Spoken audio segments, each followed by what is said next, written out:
안녕하세요. 한 주간의 법조계 이슈와 소식을 한데 모아 심층적으로 전해드리는 로투데이 스페셜 정수정입니다. 구속된 이명박 전 대통령의 옥중 조사 거부가 계속되고 있습니다. 이 전 대통령의 계속된 검찰 조사 거부 배경과 의도, 전망 등을 짚어봤습니다. 약촌 오거리 살인사건의 진범이 사건 발생 18년 만인 27일 대법원에서 징역 15년형을 확정받았습니다. 국가란 무엇인가와 정의에 대해 생각해보게 만드는 판결 짚어보도록 하겠습니다. 한 글자도 고치지 않은 채 진행이 됐던 헌법 개정안 국무회의 심의, 과연 하자가 없을까요? 정치권과 법조계에선 이른바 국무회의 패싱, 위헌 논란이 일고 있다고 하는데 각계각층 현장의 목소리 전해드립니다. 로스쿨 졸업과 동시에 5년 내에 5회 만에 합격해야 하는 소위 오진아웃 제도에 대해 헌법재판소가 다시 합헌 결정을 내렸습니다. 변협과 로스쿨 협의회 등 당사자들의 반응을 알아봤습니다. 심층 리포트입니다. 서울 동부구치소에 수감 중인 이명박 전 대통령이 지난 26일에 이어 오늘도 검찰의 옥중 조사를 거부했습니다. 이 전 대통령이 계속된 검찰 조사 거부, 그 배경과 의도, 향후 전망 등을 짚어봤습니다. 석대성 기자의 심층 리포트입니다. 오늘 오전 9시 40분 검찰 수사팀을 태운 차량이 이명박 전 대통령이 수감된 서울 동부구치소로 들어갑니다. 지난 26일에 이어 이 전 대통령에 대한 두 번째 옥중 조사에 나선 겁니다. 검찰 수사팀의 2시간가량 설득에도 이 전 대통령은 오늘도 끝내 조사에 불응했습니다. 이 전 대통령이 오늘은 더욱 단호히 조사받기를 거부했다는 게 이 전 대통령 변호를 맡은 강훈 변호사 전언입니다. 검찰 수사팀은 이 전 대통령을 직접 만나지도 못한 것으로 전했습니다. 검찰은 오후 들어 다시 구치소를 찾았지만 별다른 소득은 없었습니다. 이 전 대통령은 앞서 지난 26일에도 검찰 조사를 거부한 바 있습니다. 공정한 수사를 기대하기 어렵다는 게 이 전 대통령의 조사 거부 사유입니다. 하지만 이는 표면적인 이유에 불과하고 조사에 응해봐야 얻을 게 없다는 판단에 따른 행동으로 보입니다. 명백한 증거로 검찰 논거를 깨지 못할 바에야 괜히 추가 수사와 공소장에 적힐 빌미만 줄 수 있는 검찰 조사에 응할 이유가 없다는 판단입니다. 억울한 사람이 구속이 되면요, 무조건 피의자들은 할 얘기가 있는데 그거를 안 하는 경우는 없거든요. 근데 유리한 증거가 없다. 그런 거니까 더 이상 할 말이 없는 거겠죠. 동시에 이 전 대통령은 뇌물과 횡령 등 개인 비리 혐의를 정치 탄압 프레임으로 몰아가는 전략을 구사하고 있는 걸로 보입니다. 구속 후에도 검찰이 주변 사람을 끊임없이 조사하고 피의 사실을 무차별적으로 흘리고 있다. 지난 26일 검찰의 첫 옥중 조사를 거부하며 망신주기 수사라고 검찰 수사 공정성 자체를 문제 삼은 게 단적인 예입니다. 같은 날 이 전 대통령은 천안함 피격 8주기를 맞아 김효재 전 정무수석 등 측근을 국립대전현충원에 보내 참배하도록 한 것도 같은 맥락입니다. 통일되는 그날까지 매년 여러분을 찾겠다는 약속을 지킬 수 없게 돼 매우 유감스럽게 생각한다. 비록 직접 찾아가 만나지는 못하지만 여러분의 조국에 대한 헌신은 결코 잊지 않고 가슴에 새기고 있다. 제 대신 저와 함께 일한 참모들이 참배하는 것으로 저의 안타까운 마음을 전한다. 이 전 대통령이 김효재 전 수석을 시켜 자신의 페이스북에 올린 글 내용입니다. 이 또한 정치 탄압 프레임 강화와 지지층 결집을 노린 일련의 행보로 풀이됩니다. 진임패를 꼭꼭 숨겨두고 정식 재판에서 반전을 시도해보겠다는 겁니다.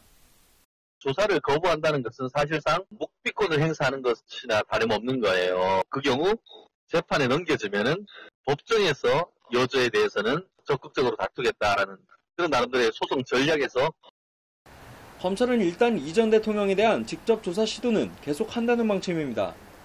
검찰 관계자는 그러면서 특수수사는 피의자의 진술에만 의존하지 않는다며 혐의 입증에 자신감을 보였습니다. 어떤 이유에서든지 본인이 조사받기 싫다고 검찰 조사를 거부할 수 있는 피의자는 대한민국에 사실상 없습니다. 이명박 전 대통령의 검찰 옥중 조사 거부 배경과 의도, 효과를 떠나 자신의 유불리를 따져 구속된 피의자 신분이면서 전직 대통령이라는 지위를 이용해 구치소 안에서까지 법치 질서를 거스르고 있는 건 아닌지 한번 돌아봐야 할 대목인 것 같습니다. 법률방송 석대성입니다. 지난 2000년 벌어진 전북 익산 약촌 오거리 살인사건의 진범이 사건 발생 18년 만인 오늘 대법원에서 징역 5년형을 확정받았습니다. 15살 어린 나이에 억울하게 범인으로 몰려 10년간 옥살이를 한 사람의 한과 인생은 어떻게 해야 되는 걸까요? 지연된 정의는 정의가 아니다는 법언이 있는데 국가란 무엇인가와 정의에 대해 생각해보게 만드는 판결. 장한지 기자의 심층 리포트입니다. 15살 소년이 억울하게 살인범으로 몰린 익산 약촌호 거리 살인사건을 모티브로 한 영화 재심입니다. 나 아니잖아, 엄마. 엄마, 나 아니잖아, 엄마. 사건은 지난 2000년 8월 10일로 거슬러 올라갑니다. 당시 15살 소년이던 최모 씨는 새벽 2시쯤 전북 익산시 약촌호 거리 부근을 오토바이를 타고 지나가다 끔찍한 일을 목격합니다. 길가에 세워진 한 택시 안에서 택시기사가 온몸에 피를 흘린 채 쓰러져 있는 모습을 본 겁니다. 예리한 흉기로 12차례나 찔린 택시기사는 병원으로 옮겨졌지만 그날 새벽 숨졌습니다. 최초 목격자인 최 씨는 현장에서 남자 2명이 뛰어가는 모습을 봤다고 진술하는 등 경찰 수사에 적극 협조합니다. 경찰은 그러나 어이없게도 목격자 최 씨를 범인으로 몰아세웁니다. 택시기사와 운전 시비가 붙어 오토바이 공구함에 있던 흉기로 택시기사를 살해했다는 것이 경찰 수사 발표입니다. 사람을 12차례나 찔렀다는 최 씨가 입었던 옷과 신발 어디서도 혈흔은 나오지 않았습니다. 일찍 아버지를 여의고 다방 배달 일을 하던 15살 소년의 말을 믿어주는 국가기관은 없었습니다. 경찰은 최 씨를 살인범으로 발표했고 검찰은 그대로 최 씨를 살인 혐의로 기소했고 법원은 징역 10년을 선고합니다.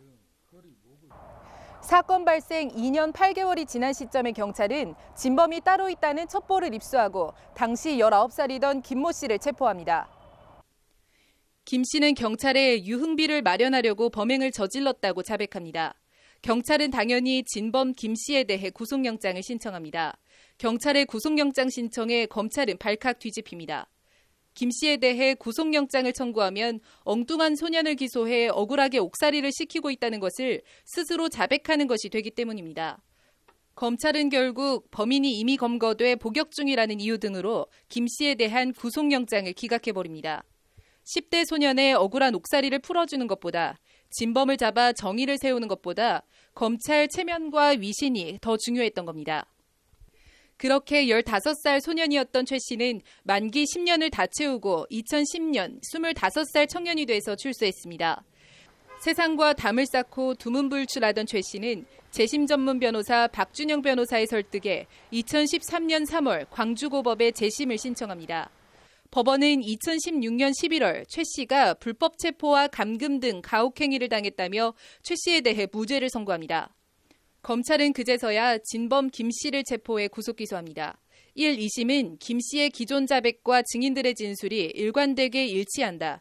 미리 준비한 흉기로 피해자를 살해한 사실이 인정된다며 징역 15년을 선고합니다. 대법원은 오늘 징역 15년을 선고한 원심 판결을 확정했습니다.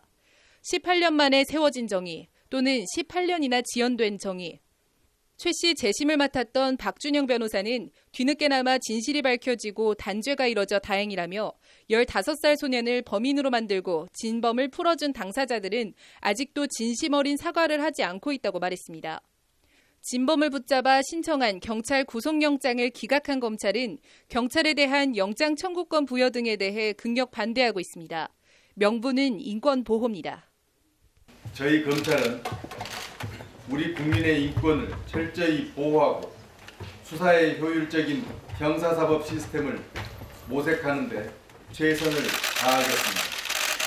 검사의 영장심사 제도는 국민의 기본권을 이중으로 두텁게 보호하기 위해 반드시 유지되어야 할 사법통제 장치입니다. 경찰과 검찰, 법원 모두 애초 잘한 곳은 없습니다. 그러나 이번 사건 관련해서 굳이 가장 질 안 좋은 기관을 꼽자면 어딜까요? 인권 보호를 말하려면 말할 자격 있게 먼저 실천부터 해야 되지 않을까 하는 생각입니다. 법률방송 장한지입니다.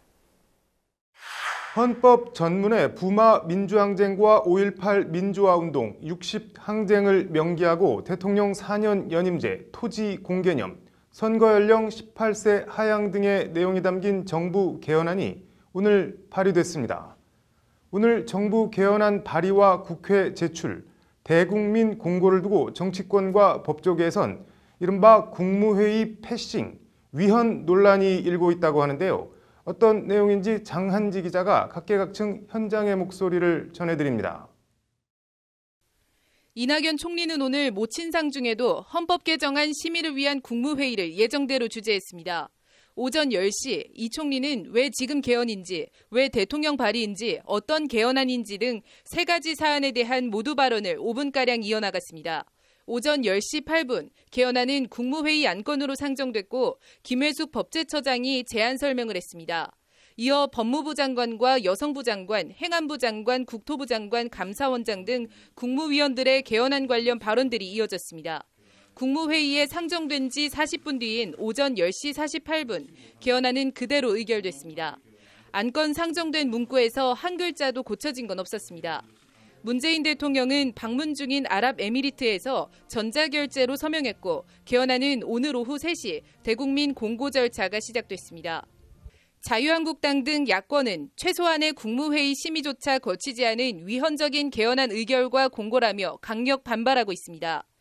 일단 우리 헌법 89조는 헌법 개정안은 국무회의의 심의를 받도록 규정하고 있습니다. 이낙연 총리가 오늘 국무회의를 주재하며 헌법 개정안은 국무회의 심의를 받도록 헌법 제89조에 규정돼 있다고 강조한 것은 이를 의식한 겁니다. 오늘 국무회의가 헌법 개정안 국무회의 심의라는 게 정부 공식 입장입니다. 야당은 말도 안 된다는 주장입니다. 일체의 사전 심의 없이 개정안을 단 한 글자도 고치지 못한 국무회의 심의가 무슨 심의냐는 겁니다. 사회주의 헌법 개정 쇼입니다. 국회와 상의하지 않은 대통령의 일방적 개헌 발의는 해방 이후에 이승만, 박정희, 전두환 대통령에 이어서 4번째 독재 대통령이 되는 날이 바로 오늘입니다. 청와대는 그동안 3차례에 걸쳐 개헌안 내용을 구체적으로 발표했고 개헌안 전문도 미리 공개한 만큼 절차상 아무 하자가 없다는 입장입니다. 개헌안 조문, 자구 수정 등 실무를 담당했던 법제처도 같은 입장입니다. 충분한 시간을 가지고 있어요. 그 전부터 6월 말부터 법제처 직원이 개헌 특별자문위원회 있잖아요. 거기에 나가 파견돼가지고 일하고 있었고 최대한 심도 있게 봤어요. 그러나 법조계에선 청와대와 정부가 개헌안 발의 당일 단 한 차례 국무회의를 열어 개헌안을 발의하고 공고해 위헌 논란을 자초했다는 비판이 상당합니다. 과연 지금 현재 대통령이 야당을 설득해서 3분의 2의 찬성을 얻기 위한 적극적인 노력을 하고 있느냐. 그러려면은 발의하기 전에 어떤 협의 내지는 협상이 우선되어야 되는데 발의부터 먼저 하는 것이 과연 타당하냐. 다른 쪽에선 국회가 여야 정쟁에만 매몰돼 대통령 개헌안 발표를 자초했다는 지적도 있습니다. 국회를 무시했다는 말보다는 국회가 헌법 개정 절차에 대해서 그동안 충분히 관심을 갖고 있지 않은 그 결과로 봐야 되지 않을까 그렇게 생각합니다. 헌법재판소 측은 위헌 소지 여부에 대해 있다 없다 정리하지 않고 헌법 소원이 제기돼야 판단할 수 있다는 원론적인 입장을 밝혔습니다. 아직 헌법 소원이라든가 제기된 내용이 없어서 저희도 판단을 어떻게 들어와야 알 수 있을 것 같은데요. 대통령 개헌안이 국회를 통과하려면 재적의원 3분의 2 이상의 찬성을 얻어야 합니다. 자유한국당 등 야당이 개헌안 발의 위헌까지 언급하며 반대하고 있어 개헌안이 국회를 통과하기는 산 넘어 산이 될 것으로 보입니다. 법률방송 장한지입니다. 유전이 아닌 우물을 샀다는 비아냥을 받고 있는 한국석유공사의 캐나다 자원개발회사 하베스트 부실투자 논란이 검찰과 법원으로 갔습니다. 석유공사 노조와 민변 등이 불법 투자로 회사에 천문학적 손해를 끼쳤다며 강영원 당시 사장과 최경환 전 지식경제부 장관 등을 상대로 민형사상 소송을 냈습니다. 기자회견과 고소장 접수 현장에 장한지 기자가 다녀왔습니다. 이른바 해외 자원 외교는 이명박 정부의 역점 사업이었습니다. 저는 취임 초부터 자원 외교의 중요성을 계속 강조해 왔습니다. 이듬해인 2009년 한국석유공사는 캐나다 자원개발기업 하베스트를 인수합니다. 인수 가격은 4조 5천억 원. 회사 가치는 부풀려지고 사업성과 타당성 검토도 제대로 안 한 부실 투자였습니다. 실제 유전이라고 인수한 곳은 이른바 워터컷, 물과 원유의 비율이 98% 대 2%, 유전이 아닌 우물을 천문학적인 돈을 주고 산 황당한 투자였습니다. 도대체 이명박 정권, 박근혜 정권 9년을 거치면서 무슨 일이 발생한 것입니까? 그중에서 비교적 최근에 석유공사의 하베스트 인수와 관련해서는 최소 4조 원도의 손실이 있는 것이 지금 사실로 확인되고 있고, 이와 관련 한국석유공사노조와 민변 등은 하베스트 인수를 지시한 당시 강영원 사장과 자원외교를 총괄한 최경환 전 지식경제부 장관을 상대로 불법행위 손해배상 소송을 청구했습니다. 고의 또는 과실로 석유공사에 대한 손해를 끼쳤다는 게 민변 등의 주장입니다.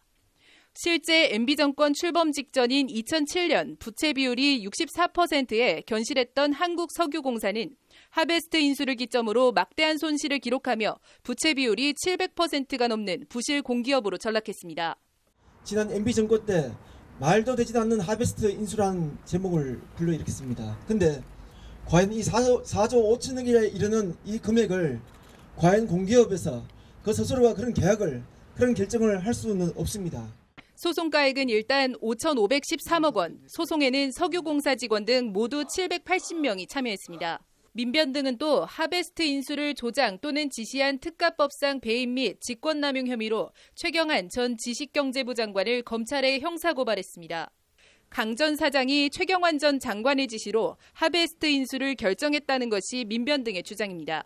강영원 전 사장은 인수 논의를 하는 과정 속에 인수할 수 없는 정유공장까지 인수하라는 요구가 있게 되니까 사실상의 협상을 포기하고 귀국합니다. 귀국하자마자 최경환 전 장관을 만났는데 그때부터 갑자기 분위기가 전변돼가지고 다시 인수하는 방향으로. 하지만 최경환 전 장관은 부실 유전을 인수한 데 대해 강 전 사장이 결정한 일이라며 자신은 책임이 없다는 입장입니다.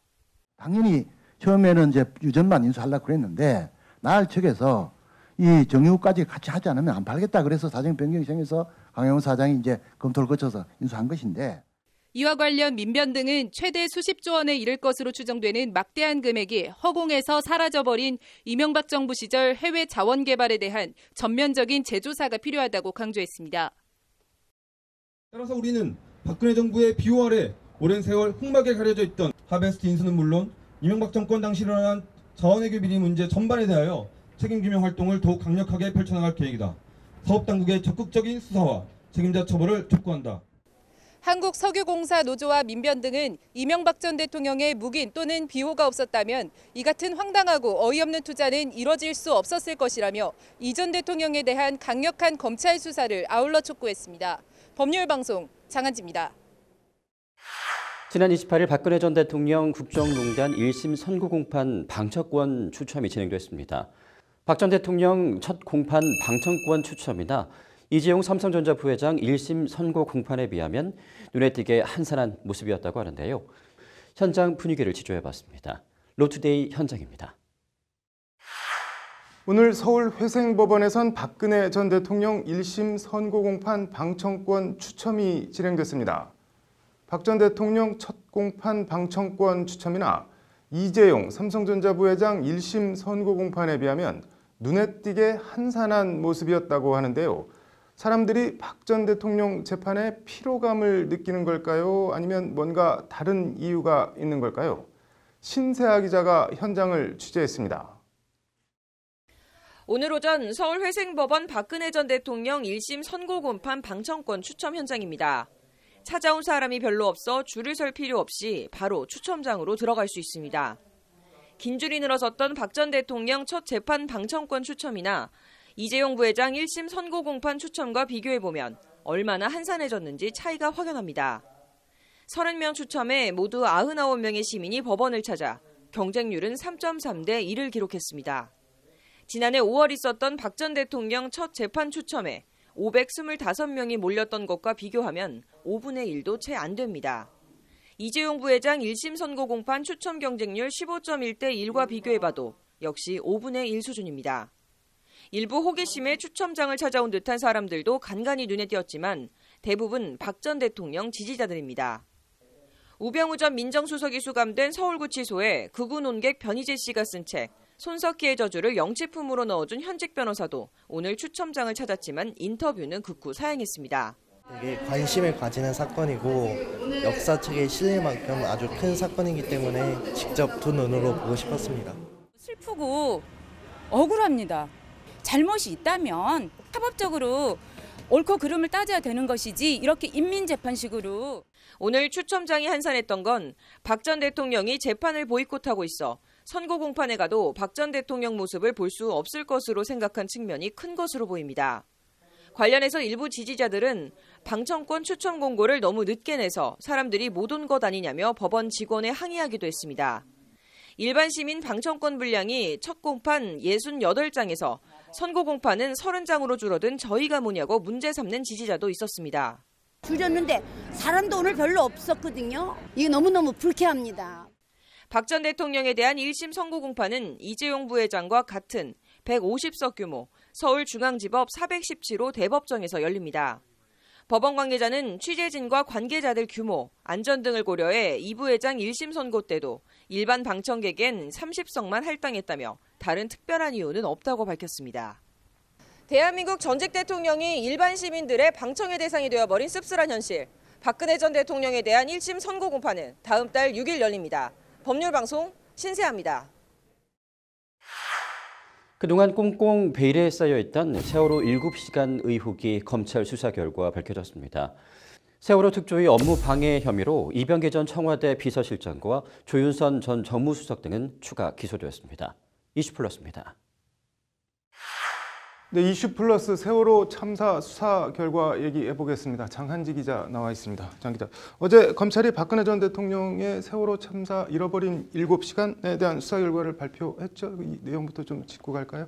네, 크게 세 가지인데요. 네. 세월호 참사 당일 박 전 대통령이 늑장 보고와 대응으로 이른바 구조 골든타임을 놓쳤다는 것, 네. 그리고 정식 업무 라인이 아닌 최순실 씨가 청와대로 들어가서 대책을 논의했다는 것, 네. 그리고 부실 대응을 숨기기 위해서 사후에 공문서 그리고 대통령 훈령 등을 조작했다는 내용입니다. 네, 뭐 참 말이 안 나오는데 청와대가 골든타임을 놓쳤다는 게 무슨 말인가요?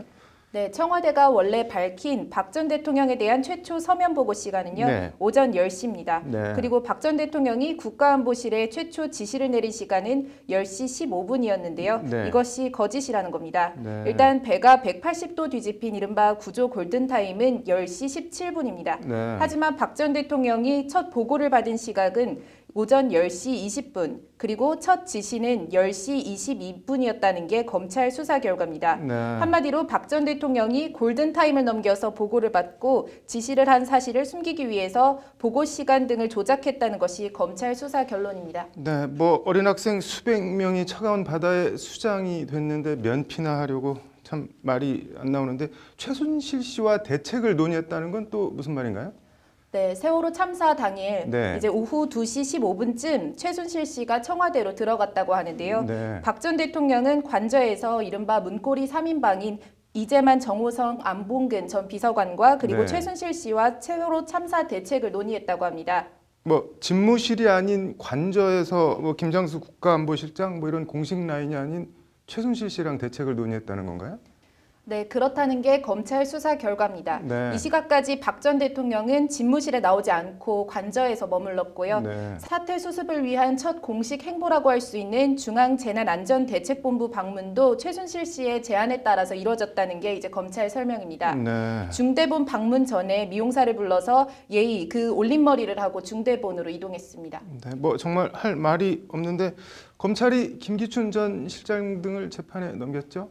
네, 세월호 사건을 수사하고 있는 서울중앙지검 특수 1부가 어제 네. 세월호 참사 보고 시간과 국가 위기관리 지침 등을 무단 변경한 혐의 등으로 네. 이제 김기춘 전 비서실장과 김장수, 김관진 전 국가안보실장 등을 기소했습니다. 네. 검찰은 오늘 세월호 특조위 활동을 방해한 혐의 등으로 이제 이병기 전 비서실장과 조윤선 전 정무수석, 안종범 전 정책수석 등을 추가로 기소했습니다. 네. 이병기 전 실장 등은 앞서 같은 혐의로 구속돼 재판이 넘겨진 김영석 전 해수부 장관과 네. 윤학배 전 차관에게 특조위 활동 방해를 지시한 혐의입니다. 네, 두 당사자들 박 전 대통령하고 최순실 씨에 대한 검찰 수사나 기소는 어떻게 되어가고 있나요? 네, 박 전 대통령과 최순실 씨 모두 세월호 참사 관련 검찰 조사를 거부하고 있는 것으로 나타났는데요. 박 전 대통령은 탄핵 심판 당시 헌재에 제출했던 의견서로 검찰 조사를 대신하라는 입장입니다. 네. 뭐 보톡스나 리프팅 같은 미용 시술을 한 것도 아니고 뭐 한간에 풍문으로 떠돌던 무슨 남자 얘기도 아니고 결과적으로 아무것도 하지 않은 것을 숨기기 위해서 이렇게 꼭꼭 7시간의 진실을 싸매고 숨기고 있었다는 게 참 착잡하네요. 오늘 잘 들었습니다. 민변이 양승태 전 대법원장을 직권남용 혐의로 검찰에 고발했습니다. 대법원 판결에 반하는 긴급조치 국가배상 판결을 내린 판사의 징계 조치에 착수했었다는 사실이 밝혀졌기 때문입니다. 로인사이드입니다. 양승태 전 대법원장이 직권남용 혐의로 검찰에 오늘 고발됐습니다. 로인사이드 정순영 기자 나와 있습니다. 정 기자, 민변 등이 양승태 전 대법원장을 고발했다고 하는데 어떤 내용인가요? 네, 긴급조치 국가배상 판결 판사 징계 시도 양승태 대법원장 외 일명 직권남용 혐의 고발장이라는 조금 긴 제목의 고발장인데요. 네. 민변 등은 해당 고발장을 오늘 오전 서울중앙지검에 직접 접수를 했습니다. 네, 양승태 전직 대법원장이 무슨 직권을 어떻게 남용을 했다는 건가요? 네, 여기에 좀 히스토리가 있는데요. 네. 2010년 헌법재판소는 박정희 정권 시절 이른바 긴급조치에 대한 위헌 결정을 내렸습니다. 네. 이후에 관련 사건 재심과 국가를 상대로 한 민사소송들이 계속 줄을 이었는데요. 네. 2015년 3월 양승태 대법원장의 대법원은 국가 배상 책임을 인정한 하급심 판결을 뒤집고 네. 국가가 배상 판결은 없다라는 취지의 판결을 내리게 됩니다. 네. 이 대통령은 정치적 책임을 질 뿐 국민 개개인의 권리에 대한 법적 의무를 지는 것은 아니다라는 것이 당시 대법원의 논리였습니다. 네. 한마디로 위헌은 맞고 정치적 비판의 대상이 될지언정 국가가 배상할 책임은 없다라는 건데요. 네. 이후 관련 하급심 소송에서도 피해자들이 줄줄이 패소 판결을 받은 바 있습니다. 네. 하급심 입장에서는 뭐 대법원 판결이 준 거이기 때문에 어쩔 수 없었을 것 같은데 이게 직권 남용하고는 어떻게 연결이 되는 건가요? 네, 지난 1968년 박정희 전 대통령을 비판했다는 이유로 긴급조치 구호 위반 등 혐의로 징역 2년을 선고받고 형을 살았던 성모 씨와 또 그의 가족들이 네. 국가를 상대로 낸 1억 5천만 원 상당의 손해배상 소송이었는데요. 네. 2015년 9월 당시에 서울중앙지법 민사합의 11부 김기영 부장판사가 네. 이 소송에서 원고 승소 판결을 내렸습니다. 네. 긴급조치 구호는 자유민주적 기본질서에 명백히 반하는 내용이다. 대통령의 헌법소 의무를 위반하는 것으로 위법 행위에 해당한다. 헌법 법률상의 권리를 침해하는 것이 분명하다라는 것이 당시 재판부의 판단이었습니다. 네. 국가는 배상 책임이 없다는 대법원 판결을 1심 법원이 말 그대로 정면으로 뒤집어 엎은 것입니다. 네. 뭐 그래서 양승태 대법원장이 뭘 어떻게 했다는 건가요? 이 선고 한 달 뒤인 2015년 10월이었는데요. 네. 대법원 법원행정처는 김 부장판사 등에 대한 징계 방안 마련 착수에 나섰다고 합니다. 네. 판결을 사유로 한 이 법관의 징계는 전례가 없었다라는 그런 내부 보고가 올라오자 해외 네. 연수 중인 판사들에게 직접 해외 사례를 찾아보라라는 지시까지 직접 내렸다고 하는데요. 네. 이 고발장을 접수한 민변 소속 이용우 변호사의 말 한번 직접 들어보시죠. 네. 이번 확인된 법관에 대한 징계 시도는 헌법이 보장하고 있는 법관의 재판상, 심리상 독립을 침해하는 위헌적 행위이고 이러한 징계 시도들을 통해서 법관 길들이기, 나아가서 과거 획기적인 판결로 이렇게 추진하기 위한 하나의 굉장한 부당한 목적에서 한마디로 하급심 판사가 감히 대법원 판결에 정면으로 반하는 판결을 내리느냐 가만두면 안 된다라는 네. 것이 바로 이 징계의 그런 추진이었고 이는 명백한 직권 남용이라는 것이 민변의 입장이었습니다. 네. 양 전 대법원장 이른바 판사 블랙리스트 관련해서도 지금 검찰에 고발돼 있잖아요. 뭐 일단 고발장이 접수된 만큼 피고발이 그러니까 양승태 전 대법원장에 대한 검찰 조사가 어떤 식으로든 이루어질 텐데 참 모양이 안 좋네요. 오늘 잘 들었습니다. 단역 배우 자매 성폭행 자살 사건 관련 청와대 국민청원이 20만 명을 넘어섰습니다. 과연 청와대가 어떤 답변을 내놓을지 관심이 모아지고 있습니다. 김수현 변호사의 이슈 속 법과 생활입니다. 네, 김수현 변호사의 이슈 속 법과 생활. 오늘은 단역 배우 자매 성폭행 자살 사건 관련한 청와대 국민청원 얘기해 보겠습니다. 김 변호사님, 먼저 사건이 어떤 내용인가요? 네, 2004년 당시에 대학원생이었던 A씨가 방학을 이용해서 단역 배우 아르바이트 활동을 했는데요. 네. 그 당시에 아르바이트를 하면서 현장 반장 등 관계자 12명으로부터 성추행과 성폭행을 당했습니다. 그리고 네. 자살을 했고요. 네. 그래서 이 아르바이트 자리를 소개시켜준 A씨의 여동생도 자기가 언니한테 이 자리를 소개시켜줬다는 죄책감 때문에 언니를 따라서 6일 만에 자살했습니다. 그래서 이렇게 두 딸을 잃은 슬픔에 이 피해자들의 아버지도 결국 뇌출혈로 사망한 사건입니다. 뭐 완전 일 가족이 정말 뭐 안타까운 얘기인데 그 성폭행을 당했다는 그 언니는 법적으로 뭐 아무런 조치를 취하지 않았었나요? 형사 고소를 했었습니다. 그런데 경찰 조사를 받는 과정에서 계속적으로 경찰들로부터 성희롱적인 발언을 들었고 또 가해자들과 대질 신문을 계속하면서 2차 피해를 받았다고 합니다. 그리고 이뿐만 아니라 가해자들이 계속적으로 신변적으로 위협을 가해서 정신과 상담도 받았고 이렇게 정신적으로 좀 힘들어져서 2006년에는 결국 고소를 취소했다고 합니다. 네, 뭐 정말 말이 안 나오는데 그 후에는 어떻게 됐나요, 그러면? 어머니가 민사소송으로 배상이라도 받아보려고 불법행위로 인한 네. 손해배상 청구를 제기를 했었는데요. 이 청구의 소멸시효 기간이 가해자 및 그 손해를 안 날로부터 3년 이내에 제기를 해야 됩니다. 그런데 소제기 당시에 이미 이 소멸시효 기간이 도과되었기 때문에 민사소송도 그대로 끝나버렸습니다. 그럼 뭐 형사, 민사 아무것도 얻은 게 없는 거네요? 네, 그렇습니다. 청와대에 국민청원이 올라왔다고 하는데 어떤 내용인가요? 이 단역배우 자매 자살 사건을 다시 재조사해달라는 내용인데 우선 20만 명을 넘어섰고요. 경찰청장도 기자 간담회에서 이 사건 조사 과정을 다시 한번 재점검해보겠다고 밝혔습니다. 이 사건 자체에 대한 재수사가 가능하긴 한 건가요? 사실 현실적으로 지금 현재 법적 테두리 안에서는 좀 어렵습니다. 왜냐하면 이 형법이 2013년 6월 19일에 개정이 됐었는데요. 이게 개정이 되면서 강제추행이라든지 강간죄가 친고죄가 더 이상 아닌 걸로 됐습니다. 하지만 이 범죄는 2004년에 벌어졌기 때문에 이 사건 같은 경우에는 여전히 친고죄가 적용이 되는 사건이었고요. 그래서 이 당시에 물론 피해자인 A씨는 고소를 했습니다. 그런데 말씀드린 것처럼 2006년에 고소를 취소했기 때문에 그대로 수사 과정도 그대로 종결이 됐었습니다. 그때 형사소송법상 재고소 금지의 원칙이라는 것이 있는데 이거는 고소가 남발되는 것을 방지하기 위해서 마련한 규정인데 한번 고소한 사건으로 똑같은 내용의 사건을 다시 고소하지 못한다는 원칙입니다. 그런데 이 사건이 이미 고소가 취소가 돼서 수사가 그대로 종결된 바가 있기 때문에 이 원칙이 적용되면 사실상 재수사가 이루어지긴 좀 힘들어 보입니다. 뭐 공소시효 자체는 남은 건가요? 어떤 건가요? 공소시효도 이 강간죄를 예로 들면 그 당시 7년이었는데 공소시효도 이미 만료가 된 사건입니다. 그러면 뭐 국민청원이 20만 명을 넘었지만 사실상 뭐 어떤 조치가 취해지기는 어려운 상황인 건가요? 어떤가요? 네, 법적으로 어떤 의미 있는 조치가 취해지기는 좀 어려운 상황인 것으로 보입니다. 근데 물론 이 피해자들의 어머니도 이런 사실을 알고 있는 상황에서 그래도 가해자들이 여전히 이 업계에서 잘 나가고 있고 떵떵거리면서 잘 살고 있다는 얘기를 듣고 억울한 마음에라도 이제 국민청원을 해본 것으로 보이는데요.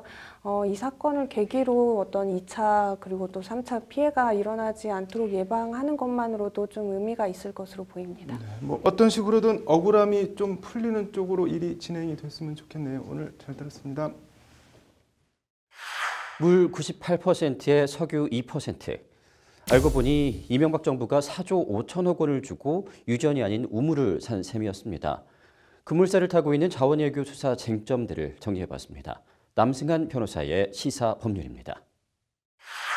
네, 이명박 전 대통령 수사 관련한 얘기 더 해보겠습니다. 이른바 자원외교 비리 의혹 관련입니다. 시사법률 남승한 변호사 나와 있습니다. 남 변호사님. MB 정권 당시 뭐 사실상 우물과 다름없는 유전을 4조 5천억 원? 뭐 4조 5천억에 샀다 그랬는데 이게 무슨 얘기인가요? 네, 2009년에 한국석유공사가 캐나다에 있는 하베스트사의 유전을 매입합니다. 근데 소위 워터컷이 98%다 이러는데 워터컷이라는 게 그 유전에 포함되어 있는 물의 비율이라는 겁니다. 그러니까 물이 98%고 석유가 2% 정도 된다 이런 거니까 뭐 유전을 산 게 아니라 우물을 산 거 아니냐 이런 얘기가 MBC의 단독 보도로 드러났습니다. 4조 5천억짜리 우물이면 뭐 정말 비싼 우물인데 MB 자원 외교 논란이 뭐 어제 오늘 일은 아니지 않나요? 네, 집권 1년 차부터 한국석유공사, 가스공사, 뭐 광물자원공사 뭐 이런 세 곳이 추진한 해외 자원 개발 사업이 약 170개 정도 된다고 합니다. 자원 개발 명목으로 총 43조 정도 썼는데요. 이 중에 이미 13조 6천억 원 손실이 났습니다. 향후 손실 날 것까지 감안하면 손실이 훨씬 늘어날 것으로 예상되고 있습니다. 뭐 일단 이 자원 외교 비리 의혹 이게 수사가 가능하긴 한 건가요? 어떤가요? 네, 자원 비리 이런 것은 이제 국고를 손실시킨 행위에 해당할 수 있습니다. 의도로 고의적으로 그랬다고 한다면요. 그러니까 만약에 이게 그냥 일반 개인 또는 사기업체가 한 것이라면 횡령배임에 해당하는 사안이고요. 물론 횡령의 범위가 있는지 뭐 이런 부분을 따진다고 하더라도요. 근데 이제 국고를 사용해서 하는 경우에는 특가법상의 국고손실죄에 해당하는가 여부가 쟁점이 될 수 있습니다. 네, 수사를 한다면은 그럼 뭐 고의적으로 알면서 이렇게 국고를 썼느냐가 핵심 쟁점이 되겠네요. 네, 일단 손실이 난 거는 맞는데 그렇다고 결과 책임만을 물어서 형사 책임까지 지우는 것은 좀 과도한 측면이 불합리한 측면이 있거든요. 더구나 우리 민법, 우리 판례는 일종의 뭐 경영 판단 이론 뭐 이런 것을 도입해서 손실이 난 경우에 민사 책임도 제한합니다. 이 경우에 지금 대표이사나 사장이나 이런 분들의 민사 책임이 인정될 것 같은데 그럼에도 불구하고 경영 판단 이게 위험한 자산에도 투자할 수 있어야 하고 이런 건데 이런 것에서 손실이 났다고 해서 무조건 처벌하거나 민사 책임까지 부담하면 안 된다는 거거든요. 그러다 보니까 형사 책임은 더 엄격하게 판단하는 점은 있습니다. 그럼 통상 이런 경우에 수사는 어떻게 진행이 되나요? 이미 2건 정도 수사가 진행이 됐는데요. 이영렬 중앙지검장으로 있을 때, 이영렬 지검장이 중앙지검장으로 있을 때 박근혜 정부 당시에 이제 이 사건을 수사를 했습니다. 그래서 석유공사 사장, 그다음에 광물자원공사 사장을 기소를 했습니다. 뭐 수사하는 방식은 마찬가지로 뭐 측근 조사도 해보고 진술 조사도 해보고 아울러 제일 중요한 것은 과연 타당성 검토 같은 것을 제대로 했는지, 부실하게 한 것은 아닌지. 또는 눈에 보이는데도 불구하고 짧게 해서 부실하게 했는지 이런 것들을 가지고 조사하게 될 것 같습니다. 네, 뭐 결과가 나온 게 있나요? 이미 기소가 된 것들은? 네, 아까 말씀드린 2건인데요. 2건에 대해서 1심에서 둘 다 무죄 판결이 났습니다.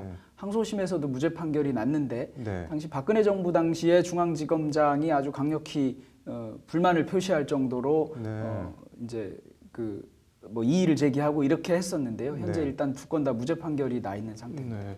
뭐 말씀하신 대로 국책 사업 어떻게 보면 정책에 대한 판단인데 판단을 잘못한 거를 법적으로 처벌할 수 있는지 처벌할 수 있다고 해도 그게 뭐 대통령까지 책임을 물을 수 있는 건지 어떻게 보시나요? 일단은 2건의 무죄 판결은 지금과 상황이 좀 달랐을 것으로 보입니다. 지금서 이런 일을 들여다보면 굉장히 부실하게 조사하고 타당성 검토 보고서 같은 것들이 나왔는데 불과 며칠 만에 나오고 그리고 그 타당성 검토를 했던 곳이 한국의 어떤 곳인데 뭐 유명한 그 투자은행의 한국 지점이고 메릴린치 예 그렇습니다. 예, 그런 지점이고 또 그때 당시 거기에 상무가 이명박 전 대통령의 측근인 이제 구속된 김백준 전 기획관의 아들이고 뭐 이런 식의 연관들이 있었습니다. 그런데 그런 의혹만 가지고는 처벌할 수 없다. 아마 이런 것들이었을 것 같습니다. 의심은 가지만 처벌하지 못한다였던 것 같은데 이런 부분에 대해서 사실은 좀 더 조사를 하고 지금은 드러나는 증거들이 그때에 비해서 좀 더 있지 않습니까? 그러니까 2명을 처벌하지는 못한다 하더라도 혹시 이 건이 뭐 윗선에서 지시가 있었거나 윗선에 묵인이나 방조가 있었거나 또는 그렇게 해서 얻은 또는 처분하는 과정에서 생기는 이득이 다른 곳으로 흘러간 흔적 이런 것들에 대한 조사가 이루어진다면 여전히 처벌 가능성은 남아있을 겁니다. 그런데 사실은 무죄 판결이 몇 개 나오고 난 뒤에 다른 사람을 또 처벌하는 수사를 하는 게 쉬운 일은 아닙니다. 그럼 뭐 그때랑 지금이랑 상황은 어쨌든 다른 것 같은데 수사나 뭐 전망을 해본다면 어떻게 예상하시나요?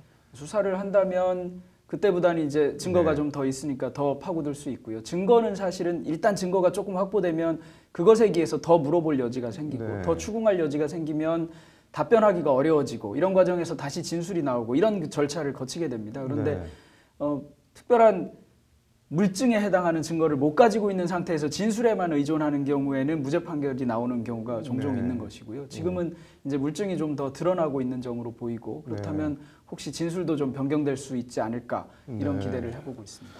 뭐 상식적으로 납득하기 힘든 일이 반복적으로 벌어졌으면 뭔가 비상식적인 일이 벌어지게 만든 힘이나 이유가 있을 텐데 그게 뭔지 검찰이 그걸 수사를 통해서 밝힐 수 있을지 궁금하네요. 오늘 잘 들었습니다.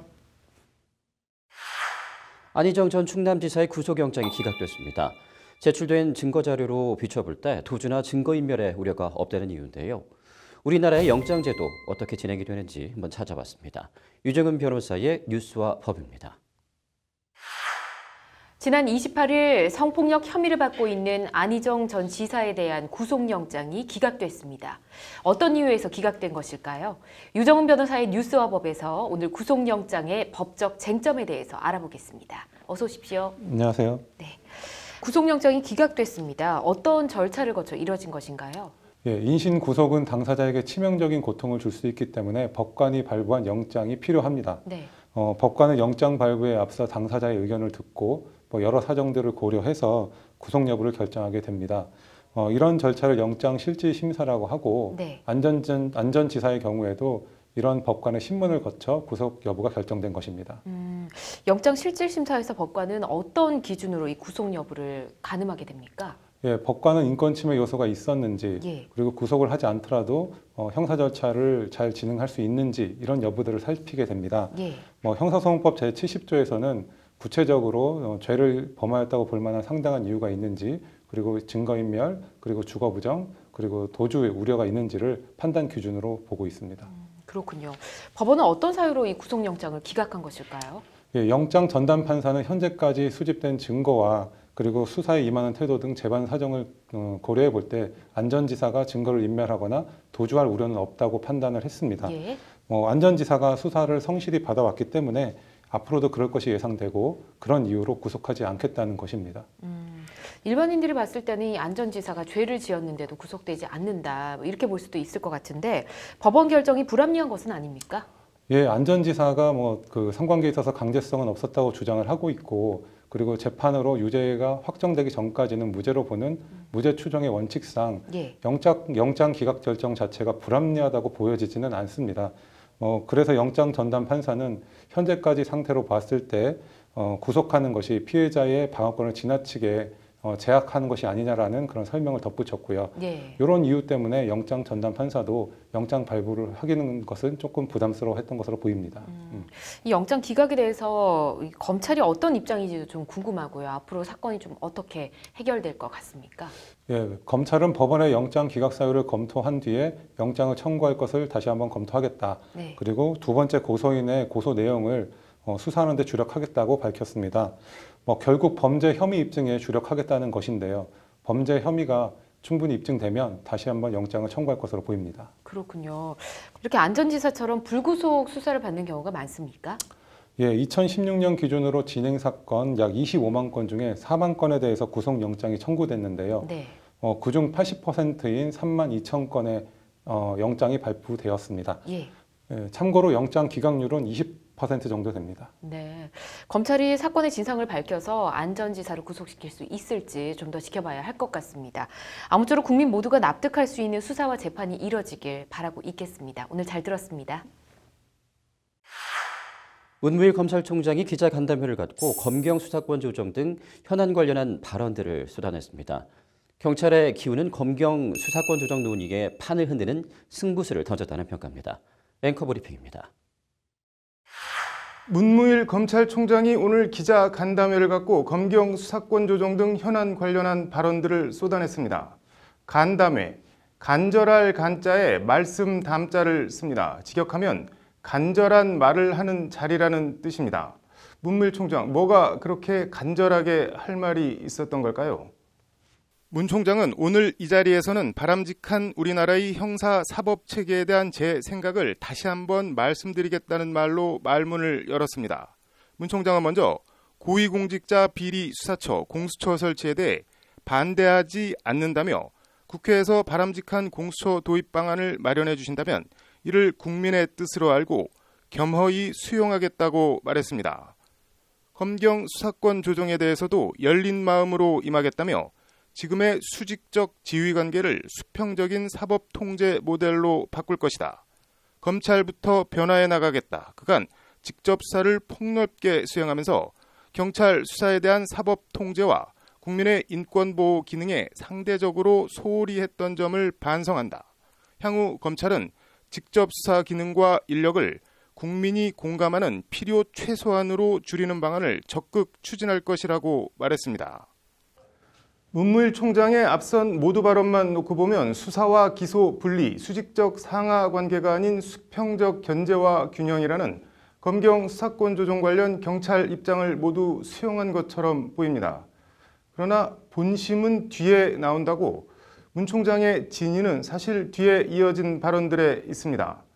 문 총장은 수사권 조정의 전제 조건으로 실효적인 자치경찰제 전면 시행을 강조했습니다. 자치경찰제는 지역 주민이 선거로 뽑은 지방자치단체장 아래 자치경찰을 두는 것입니다. 뉴욕시장이 NYPD, 뉴욕경찰청장을 임명하는 것을 생각하시면 됩니다. 일선 경찰서에서 수사하는 98.2%의 민생범죄는 주민의 민주 통제하에 자치경찰의 자율과 책임에 따라 수사가 진행될 것이라는 게 문 총장의 말입니다. 함의는 경찰이 가진 권한의 98.2%를 지자체에 이관해라. 그러면 수사권 조정 생각해보겠다입니다. 이게 다가 아닙니다. 문 총장은 국가경찰이 수행하게 될 범죄 수사는 검찰 사법 통제가 유지되어야 한다고 힘주어 말했습니다. 이 발언의 내포 의미 역시 지자체의 98.2%의 권한을 넘겨주고 경찰에 남게 될 1.8%의 수사 권한에 대해선 지금처럼 검찰이 통제를 하겠다는 겁니다. 문 총장은 또 검사의 영장심사제도는 50년 이상 지속되어 온 인권보호 장치이므로 꼭 유지되어야 한다고 말해 검찰 독점 영장 청구권을 경찰과 나눌 뜻이 없음을 분명히 했습니다.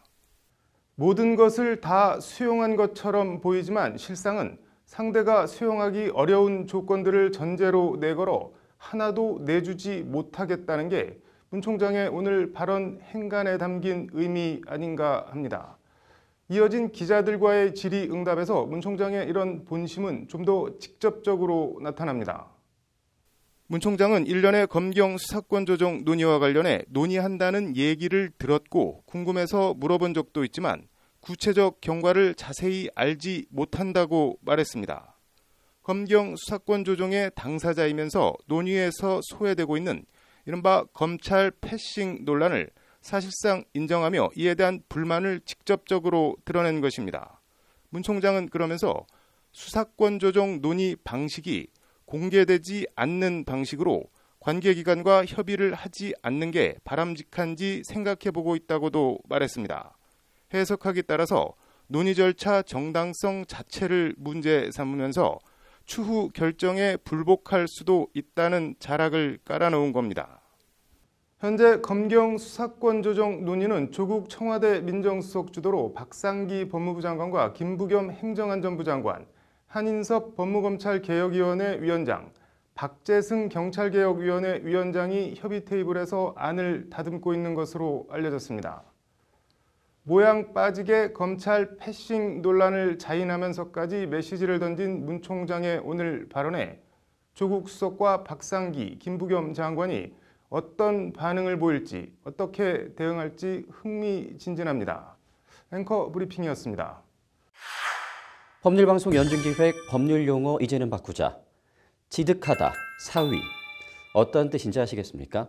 전혀 알 길이 없는 국적 불명의 법률용어인데요. 어떤 뜻을 갖고 있는지 한번 맞춰보시죠.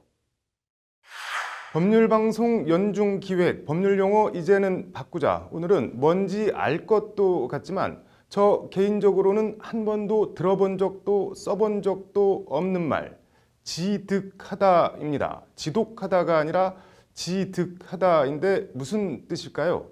석대성 기자입니다. 여기는 더 이상 민주주의 특검이 아닙니다. 우리는 교통실 씨 여전히 멸망시키겠다고 인터넷을 지르지 못하게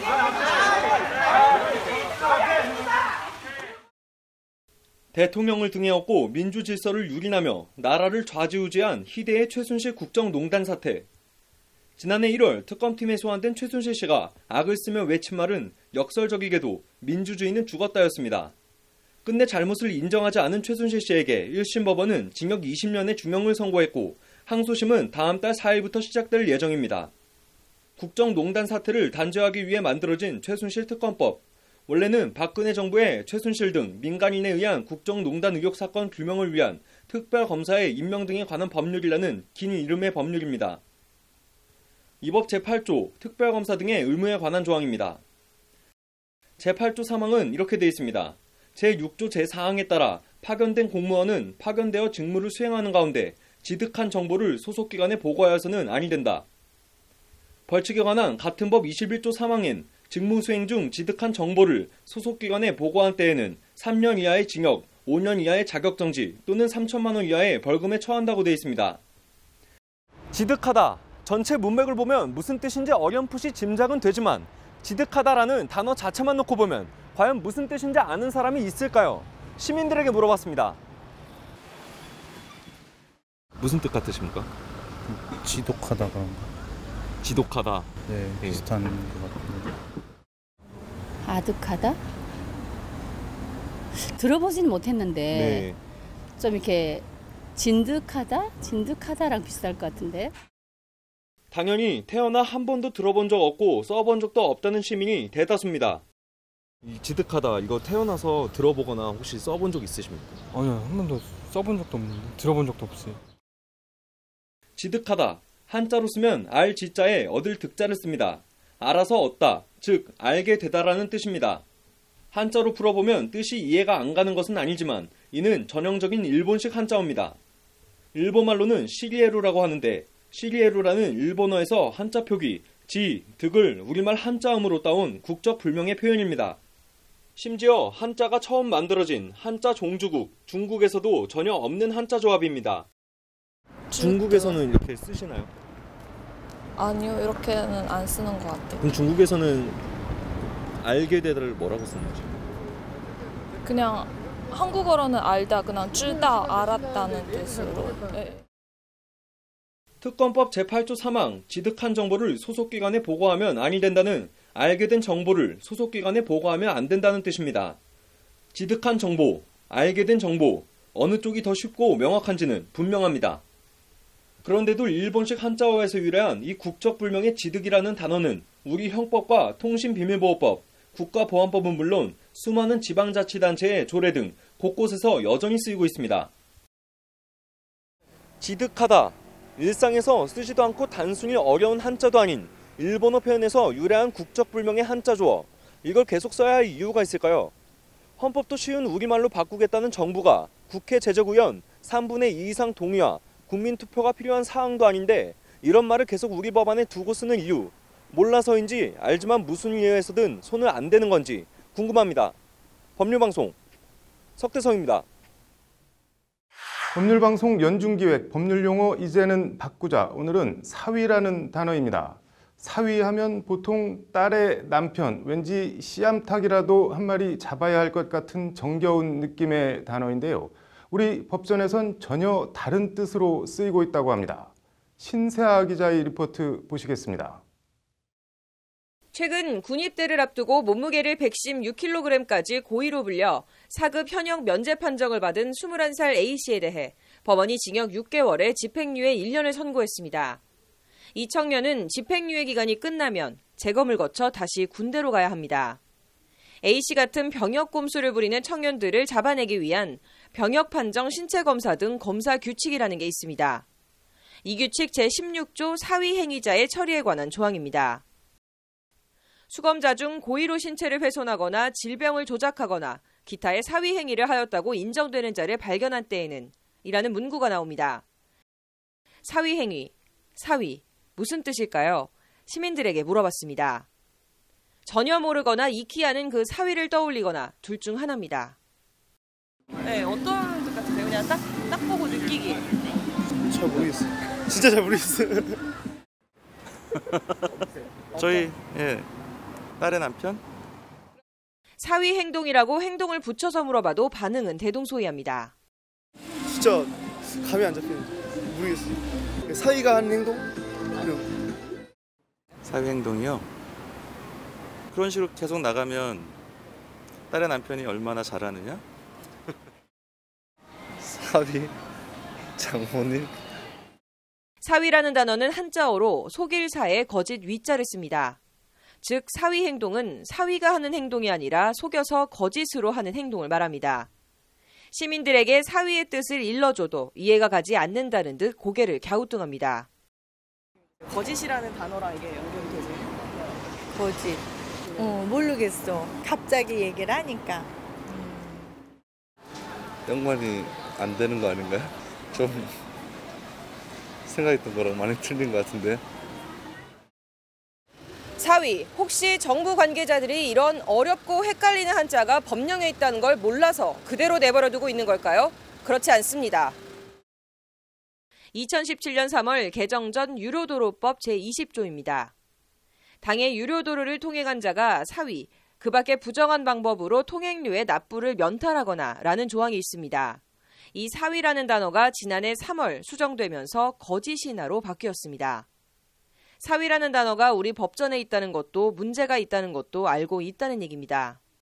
법제처 주도로 한 알기 쉬운 법령 만들기 그 사업의 일환으로 바뀐 거예요. 소방부처랑 협의해가지고. 그럼에도 사위라는 어렵고 이질적인 한자는 농업협동조합법, 산림조합법, 전자서명법 등 우리 법률 곳곳에 여전히 계속 남아 있습니다. 사위, 법률 용어 사위 판결 등을 검색해봐도 나오지 않는 이런 낯선 한자를 우리 법률에 계속 써야 할 이유가 있을까요? 이제는 바꿔야 합니다. 법률방송 신세아입니다. 한 주간 법조계 뉴스와 그 이면을 분석하는 로투데이 스페셜. 오늘은 여기까지입니다. 시청해주신 여러분 고맙습니다.